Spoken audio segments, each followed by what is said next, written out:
반갑습니다. 오늘 4월 세 번째 주일 우리가 함께 맞습니다. 지난 한 주간 동안에 비가 좀 여러 차례 내렸던 기억이 납니다. 또 일교차도 많이 심해서 또 건강이 좀 어떠셨을까 염려가 되기도 합니다만, 오늘 또 이렇게 귀한 자리에서 만나게 됨을 참 기쁘게 생각합니다. 주님 앞에 나오신 여러분들에게 주님의 은혜와 평안, 위로가 가득한 시간이 되기를 바랍니다. 한번 주어진 인생을 살아가는 삶의 중요한 자세에 대해서 많은 사람들은 그런 말을 합니다. 선택과 집중이다, 이런 말을 해요. 여러분도 아마 많이 들어보셨으리라 생각합니다. 어떤 일에 대해서 내가 하나를 결정하고 그 결정한 일에 집중하는 삶이 우리의 인생을 성공적으로 살아가는 중요한 모습이다, 이렇게 말하곤 합니다. 저는 이 말을 우리의 신앙 세계에 있어서도 매우 비슷하다, 이렇게 생각을 합니다. 수많은 갈림길들 앞에서 나는 어느 길을 선택할 것인지를 결정해야 되겠고, 그 결정한 그 길에 집중하는 것, 우리의 신앙 세계에 있어서도 우리의 신앙 생활을 성공적으로 잘 이루어가는 모습이 되리라 생각합니다. 오늘 저와 여러분이 읽은 시편 131편 또 2편의 앞부분, 이 내용은 성전에 올라간 노래들에서 시편 120편에서부터 134편까지 쭉 이어지는 15편의 이 시편들 가운데서 특별히 다윗과 관련되고 있음을 우리가 확인합니다. 시편 131편 표제를 보면은 다윗의 시, 곧 성전에 올라가는 노래, 이렇게 표제가 되어 있죠. 132편의 경우에는 기록한 사람이 표시가 되어 있지 않지만 이 내용을 봤을 때는 솔로몬이 지은 시일 것이다, 이렇게 학자들은 추정합니다. 솔로몬 성전을 완공하고 난 다음에 하나님 앞에 드렸던 기도일 것이다, 이렇게 추정을 해요. 우리가 읽은 132편 1절부터 5절의 내용은 누구의 맹세를 담고 있냐면 다윗의 맹세 혹은 다윗의 서원을 담고 있습니다. 그래서 오늘 우리가 읽은 131편 그리고 132편 5절까지의 내용은 다윗과 관련되고 있다는 것을 확인합니다. 오늘 우리가 읽은 이 말씀은 선택과 집중이란 말로 잘 정리할 수 있겠습니다.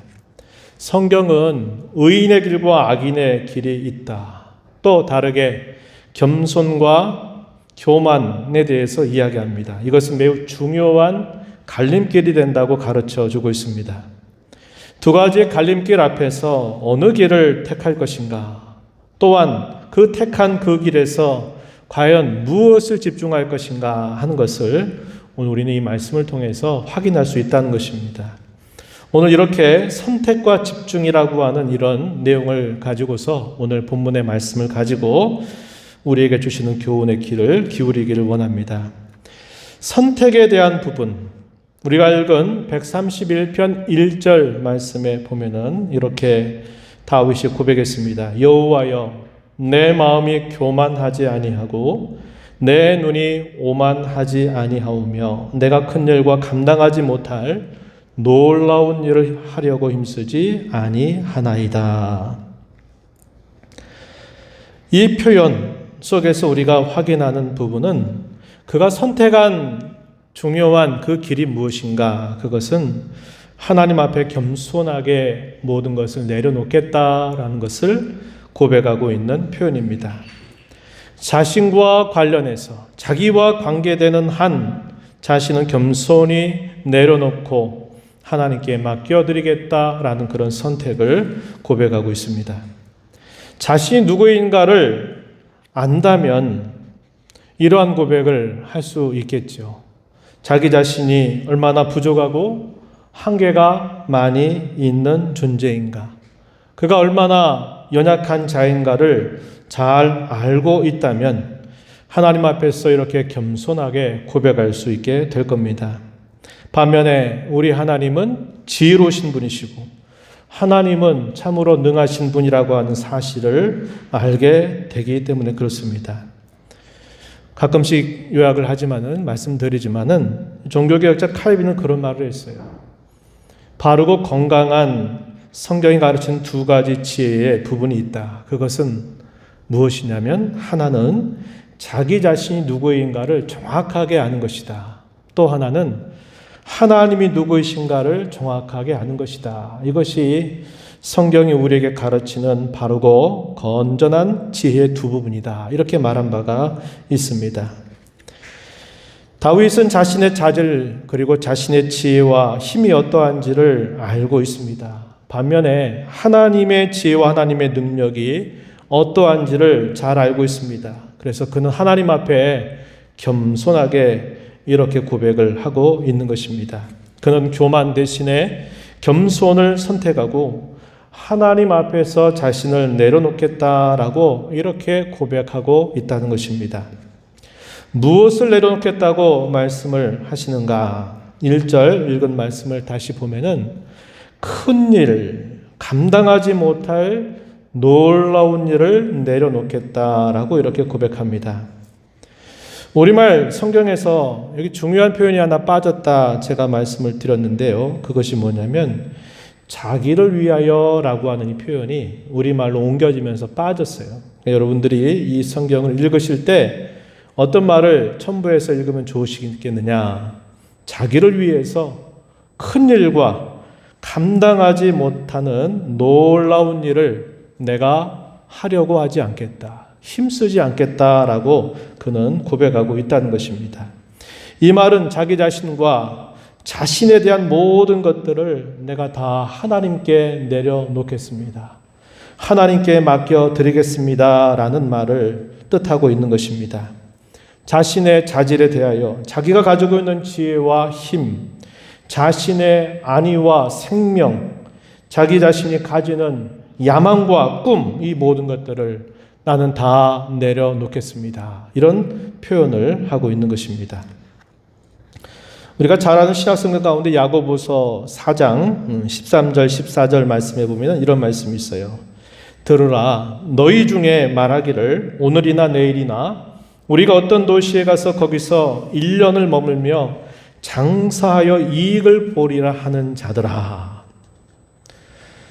내일 일을 너희가 알지 못하는도다. 너희 생명이 무엇이냐? 너희는 잠깐 보이다가 없어지는 안개니라. 이렇게 말합니다.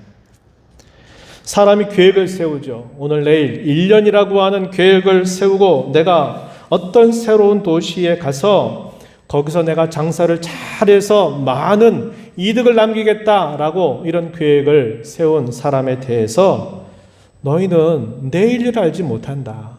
너희 생명은 잠깐 보이다가 없어지는 안개와 같다. 이렇게 말합니다.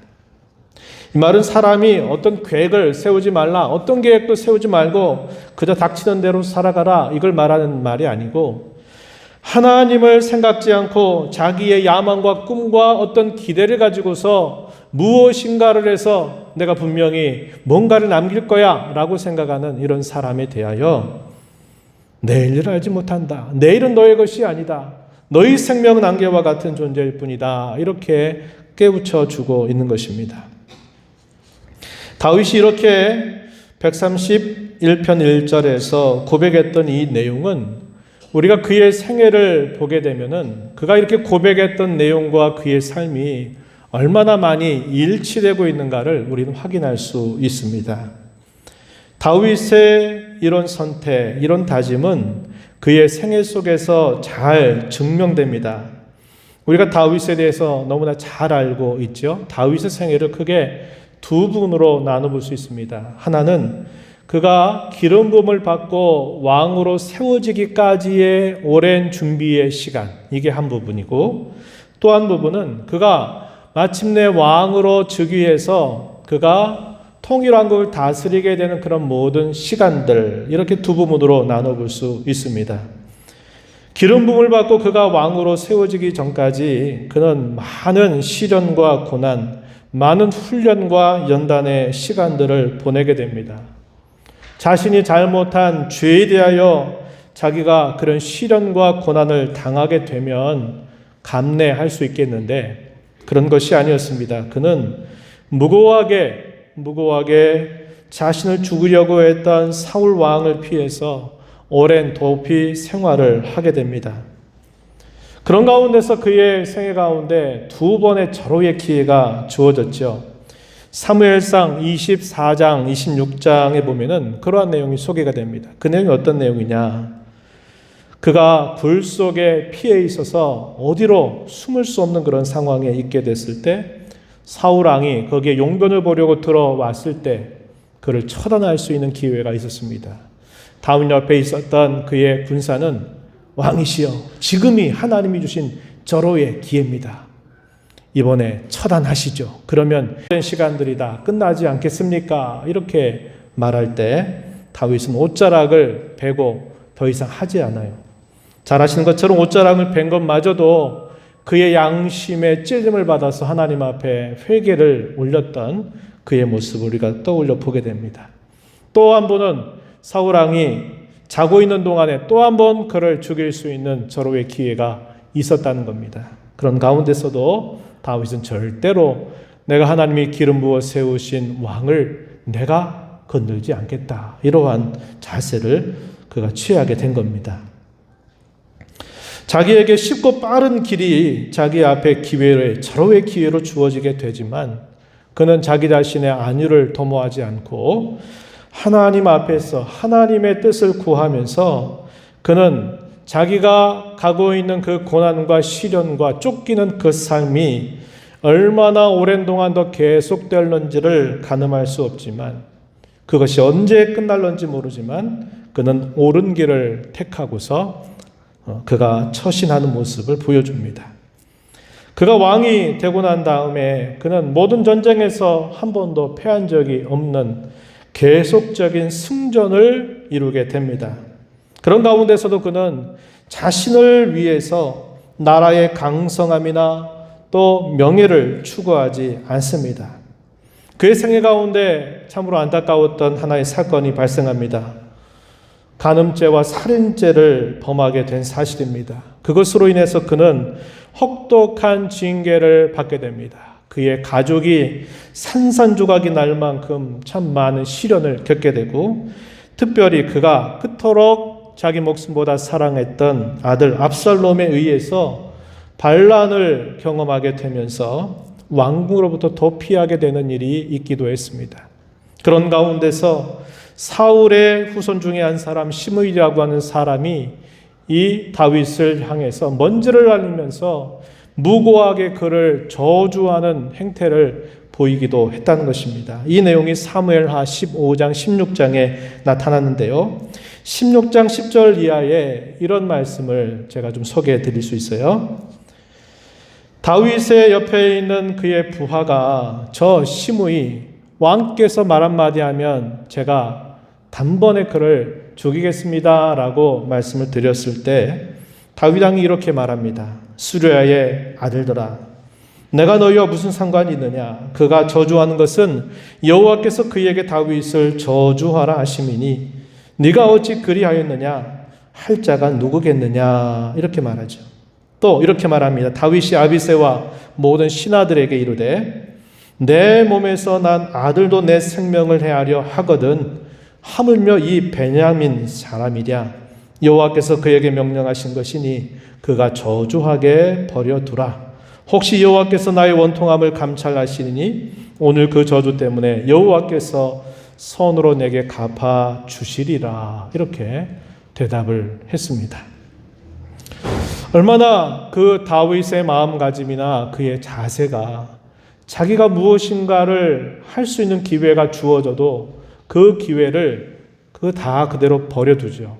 그리고 무고하게 자신을 저주하는 그 사람, 한 사람의 생명을 처단하면 될 것을 처단하지 않고 내버려둬라.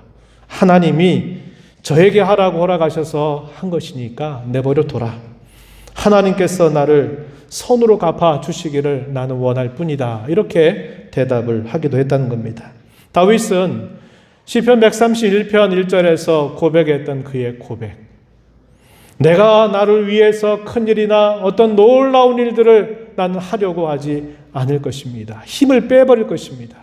나는 그런 모든 일들을 하나님 앞에 내려놓을 것입니다. 라고 그가 고백했던 그의 고백은 그의 삶을 통해서 이와 같이 아주 잘 증명되고 있다는 것을 우리는 확인하게 됩니다. 이렇게 겸손하게 내려놓는 길을 선택한 다윗은 이제 집중하려고 합니다. 두 가지를 집중하겠다고 이야기하는데 그 집중하려고 하는 것 첫 번째가 뭐냐면 젖된 아이와 같이 나는 하나님 안에서만 안정을 얻을 것입니다. 젖된 아이와 같이 나는 하나님 안에서만 참으로 만족을 얻을 것입니다. 라고 그는 결단하고 집중하는 태도를 보이고 있습니다. 시편 본문으로 돌아가셔서 131편 2절과 3절 말씀에 보시면은 이렇게 말합니다. 실로 내가 내 영혼으로 고요하고 평온하게 하기를 젖된 아이가 그의 어머니 품에 있음 같게 하였나니 내 영혼이 젖된 아이와 같도다. 이스라엘아, 지금부터 영원까지 여호와를 바랄지어다. 이렇게 그는 말하고 있습니다. 다윗은 두 가지에 집중하겠다 이렇게 말하죠. 여호와를 바라겠다, 여호와께 집중하겠다 이렇게 말하면서 두 가지를 이야기한 겁니다. 하나는 우리가 금방 읽었던 2절 말씀에서 보는 것처럼 젖된 아이와 같이 내가 되기를 원한다 이렇게 하는 내용입니다. 또 하나의 내용은 오늘 설교의 제목에서 제가 인위적으로 달았어요. 불굴의 용사같이 내가 쉬지 않고 이것을 간절하게 이루기를 집중하겠다고 말하고 있는 부분입니다. 여기 2절에서 말하고 있는 젖된 아이와 같이 이 표현이 무엇을 우리에게 보여주냐면 어머니의 품에서 배가 고파서 그 어머니의 젖을 충분하게 빨아먹은 갓난 아이는 그것을 다 빨아먹고 난 다음에 어머니의 젖에서 떼죠. 그리고 거기에 고요하게 잠이 들거나 아니면 재미있게 놀아가는 그런 모습을 우리는 잘 기억할 수 있습니다. 이 말이 무엇을 말하냐면 바로 마치 어머니의 품과 같은 이 하나님 아버지의 품에서 나는 진정한 만족감을 얻을 것입니다. 나는 하나님 안에서만 진정한 안정감을 나는 추구하겠습니다. 만족감을 누리겠습니다. 라고 표현하고 있는 말이 된다는 겁니다. 하나님께서 자기 백성들에게 자신의 이름을 알리신 몇 가지 이름이 있어요. 우리가 여호와라고 하는 이름도 기억하죠? 또 엘로힘이란 말도 많이 들어보셨을 겁니다. 아도나이라고 하는 표현도 들어보셨을 거예요. 그런데 여러분 그 표현도 들어보셨어요? 엘샤다이라는 말 들어보신 분 계시죠? 엘샤다이. 엘이란 말은 하나님 전능자를 뜻하는 말입니다. 샤다이라고 하는 이 말은 무슨 말이냐면 Almighty, 전능한 이런 뜻을 가지고 있어요. 우리말로 옮겨질 때 뭐라고 말하냐면 전능하신 하나님이다, 전능한 하나님이다 이렇게 번역이 되는 말입니다. 하나님께서 어느 날 아브라함에게 자신의 이름을 알리신데 나는 엘샤다이다 이렇게 말하면서 나는 전능한 하나님이다. 너는 내 앞에서 완전해라 이렇게 말씀하신 때가 있었습니다. 그럴 때 이 샤다이라고 하는 이 말의 어원이 어디로부터 나오냐면 어머니의 품 안에 안겨 있는 그 자녀의 모습 이것을 표현하는 그런 말로부터 이 샤다이라고 하는 말이 나왔어요. 무슨 말일까요? 오늘 우리가 읽은 131편 2절과 매우 비슷한 표현입니다. 어머니의 품에 안겨 있는 그 아이는 어머니가 충분하고 넉넉하고 부족함이 없어요. 그 안에서 참 만족을 얻고 즐거워하는 모습을 취하는 겁니다. 하나님께서 자기 백성들을 마치 어머니의 품에 갓난아이를 이렇게 안아주시는 것처럼 그 아는 그 아이를 어머니가 그를 보호하고 지켜주고 돌봐주는 것처럼 하나님은 자기 백성들을 그의 전능하신 능력으로 어머니의 품과 같이 그들을 보호하고 그들을 지켜주겠다라고 말할 때 엘샤다이라는 그런 이름을 알려주신 것입니다. 하나님은 자기 백성들에게 그러한 분이시다라는 사실들을 알려주셨는데 바로 이 샤다이라고 하는 이 말에서도 비슷한 표현들을 우리가 발견하게 된다는 겁니다. 이와 비슷한 표현들 우리는 다른 시편 또 성경에서 확인할 수 있는데 제가 두 가지를 예로 한번 들어볼게요. 시편 73편 25절 26절 보면은 이런 고백을 올려드립니다. 하늘에서는 주 외에 누가 내게 있으리요. 땅에서는 주밖에 나의 사모할 리 없나이다. 내 육체와 마음은 쇠약하나 하나님은 내 마음의 반석이시요 영원한 분기지시라. 하늘에 땅에 오직 주님밖에 없습니다. 오직 주님만이 나의 사모할 분입니다 라고 고백하면서 비록 내 육체와 마음은 시간에 따라서 쇠약하게 되지만 하나님은 내 마음의 반석이고 나의 영원한 분깃이십니다 라고 이렇게 고백하는 이 표현도 우리에게 동일한 뜻을 전달해 주는 겁니다.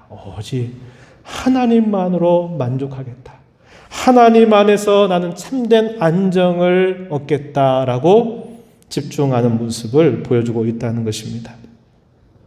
고린도후서 3장 5절에서도 이런 표현이 있어요. 바울 사도가 말합니다. 우리가 무슨 일이든지 우리에게서 난 것 같이 스스로 만족할 것이 아니다.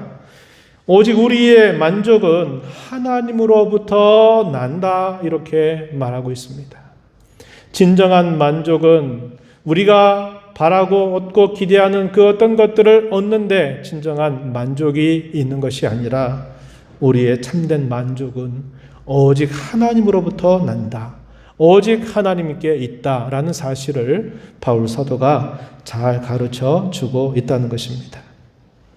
오늘 우리가 이 시편을 통해서 우리가 집중해야 될 것이 바로 이것임을 배우게 되는 것이죠. 두 번째는 제가 불굴의 용사같이라는 그런 말을 표현했는데요. 132편 1절로부터 5절 말씀에 보면은 그가 집중하는 또 하나는 뭐냐면 하나님을 만나기를, 하나님을 배우기를 그가 집중하겠다고 고백하고 있다는 것입니다. 132편 2절 말씀에 보면은 다윗은 하나님께 맹세하고 소원을 합니다. 무엇을 맹세하고 소원을 합니까? 말씀 5절에 보게 되면은 이렇게 말합니다. 여호와의 처소 곧 야곱의 전능자의 성막을 발견하겠다라고 그는 맹세하고 소원을 합니다. 그러면 어느 정도로 그가 그렇게 하겠다고 말을 하는가? 132편 3절로부터 5절 말씀을 보시면은 이렇게 표현했어요. 3절, 4절 특별히 주의해서 보면 이렇게 말합니다.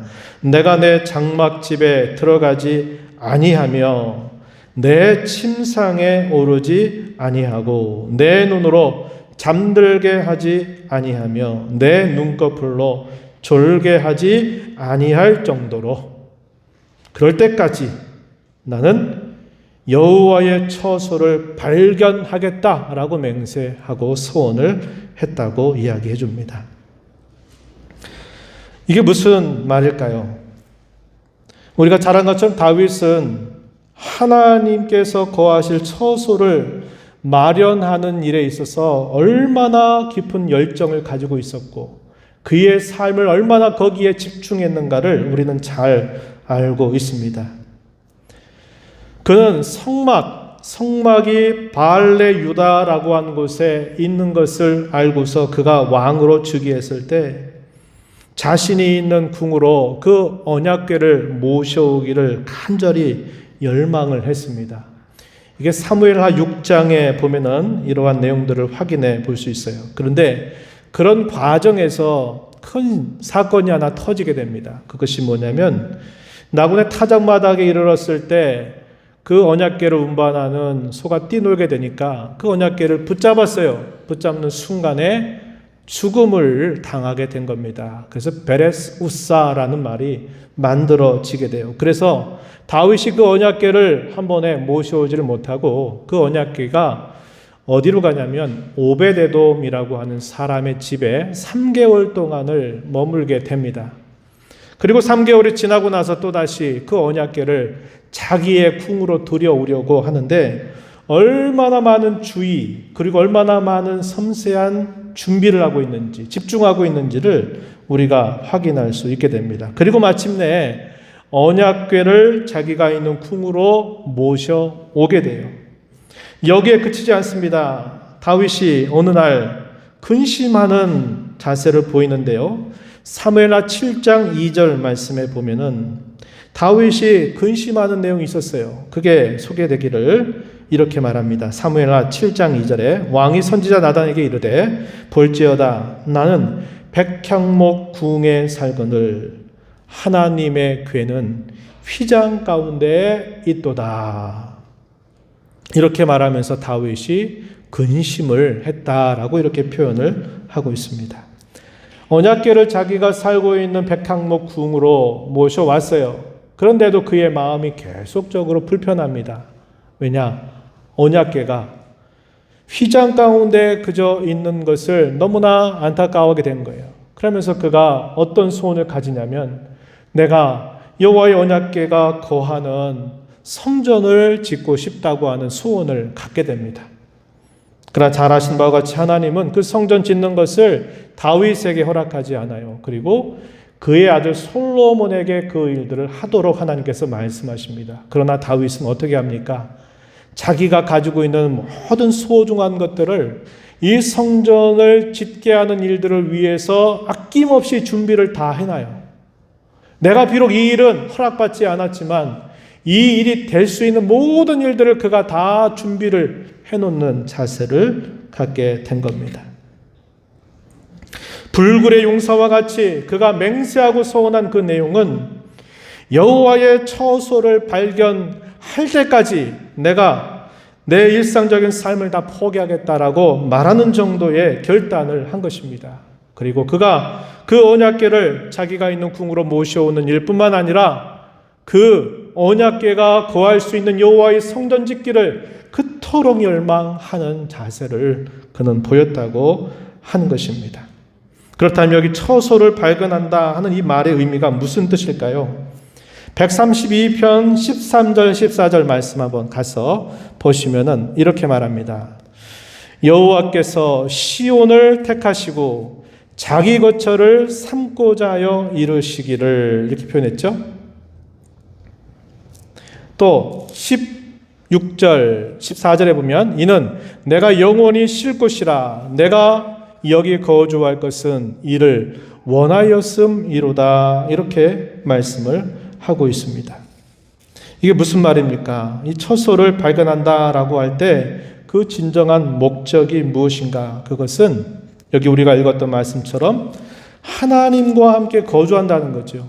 하나님께서 자기 백성 가운데 거처를 만든다는 겁니다. 이 말은 하나님과 만나서 교제하는 것을 우리에게 가르쳐 주고 있는 뜻이라는 겁니다. 다윗이 집중했던 두 번째 일이 무엇이었습니까? 그것은 하나님을 가까이 모시고 하나님을 섬겨 사는데 내 삶을 집중하겠다라고 말하고 있는 내용이라고 하는 겁니다.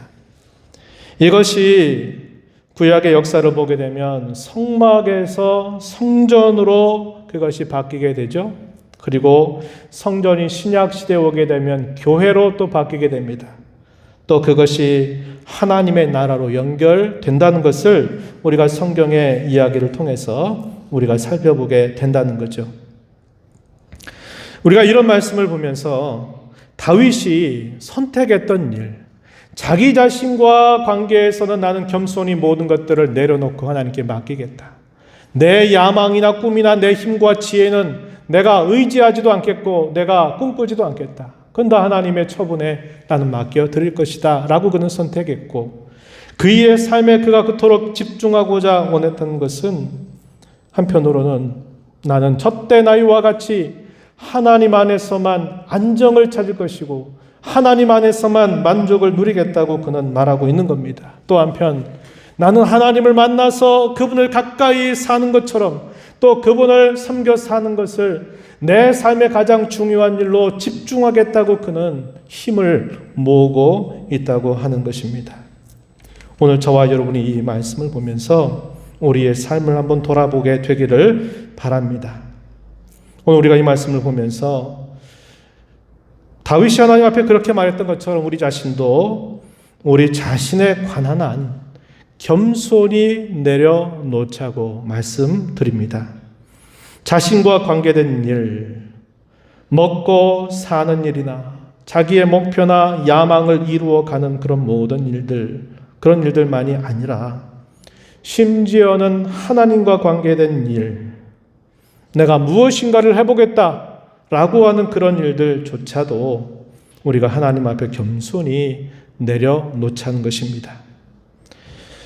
하나님의 일을 한다고, 교회 일을 한다고 내가 뭔가를 나서서 막 하려고 할 때가 있어요. 동기는 좋지요. 선하죠.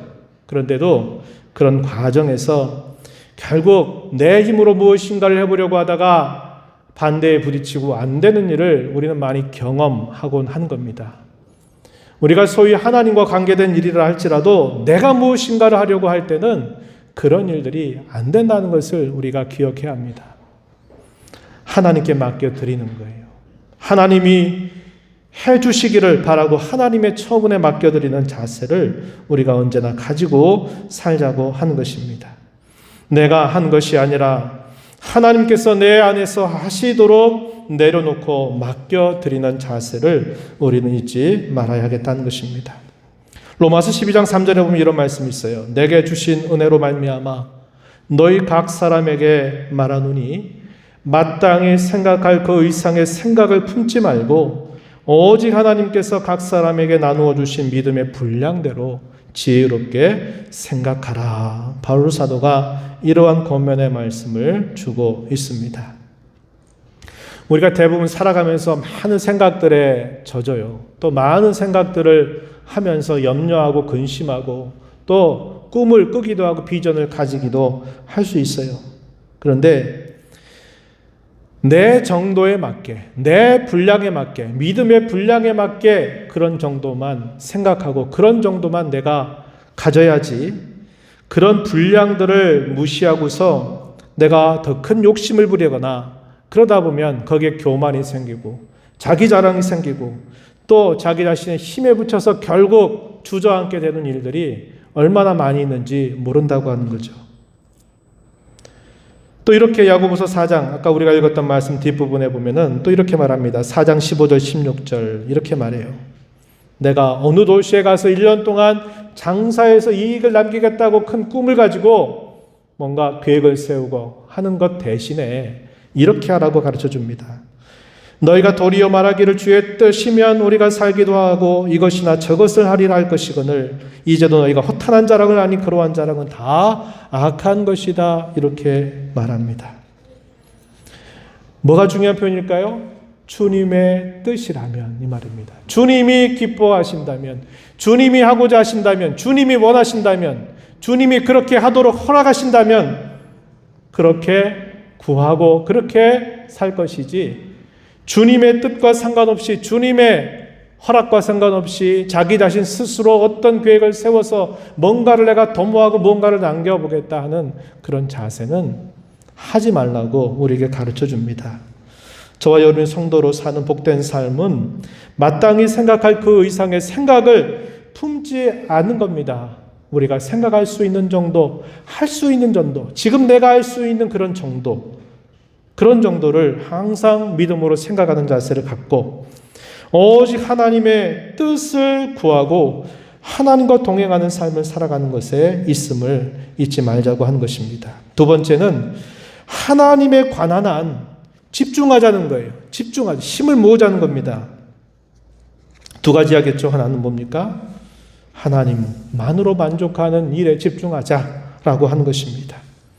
우리가 하나님 앞에 겸손히 우리 자신을 내려놓지 않으면요, 이런 것을 얻을 길이 없어요. 하나님 안에 진정한 만족을 얻도록 집중하고 더 나아가서는 하나님을 가까이 모시고 살기를, 하나님을 섬기는 것을 거기에 우리의 삶을 집중하면서 살아가자고 하는 것입니다. 예수님께서 이런 말씀하셨어요. 마태복음 6장 31절 이하에 이렇게 말합니다.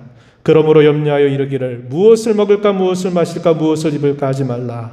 이는 다 이방인들이 구하는 것이라. 너희 하나님 아버지께서 이 모든 것이 너에게 있어야 할 줄을 아시느니라. 그런즉 너희는 먼저 그의 나라와 그의 의를 구하라. 그리하면 이 모든 것을 너희에게 더하시리라. 이렇게 주께서 우리에게 말씀하여 주셨습니다. 이 일에 저와 여러분이 집중하며 살자고 한 겁니다.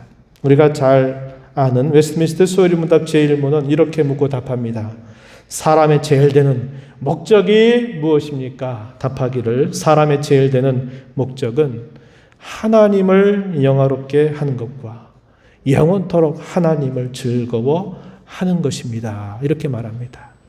이 소요리 문답의 이 고백의 내용은 오늘 우리가 읽은 본문을 통해서 분명하게 확인되는 사실이기도 하다는 거예요. 이 말씀을 저희 마음에 깊이 간직하면서 이 공경의 때를 믿음으로 힘써 살아가는 저와 여러분이 되기를 축복합니다. 하나님 아버지, 오늘도 저에게 주신 이 말씀을 통해서 다윗이 하나님을 향하여 겸손히 자신에 관한 모든 것들을 다 내려놓고 하나님께 맡기겠다고 고백하면서 자신이 집중하기를 그토록 열망하고 소원하는 것은 하나님 안에서 참된 만족을 얻겠다고 하는 것과 하나님을 가까이 모셔서 섬겨 살아가는 일에 집중하겠다고 그는 하나님 앞에 고백했고 그의 삶의 일생을 통하여서 그는 이런 모습들을 잘 삶으로 증명했던 인물임을 살펴보았습니다.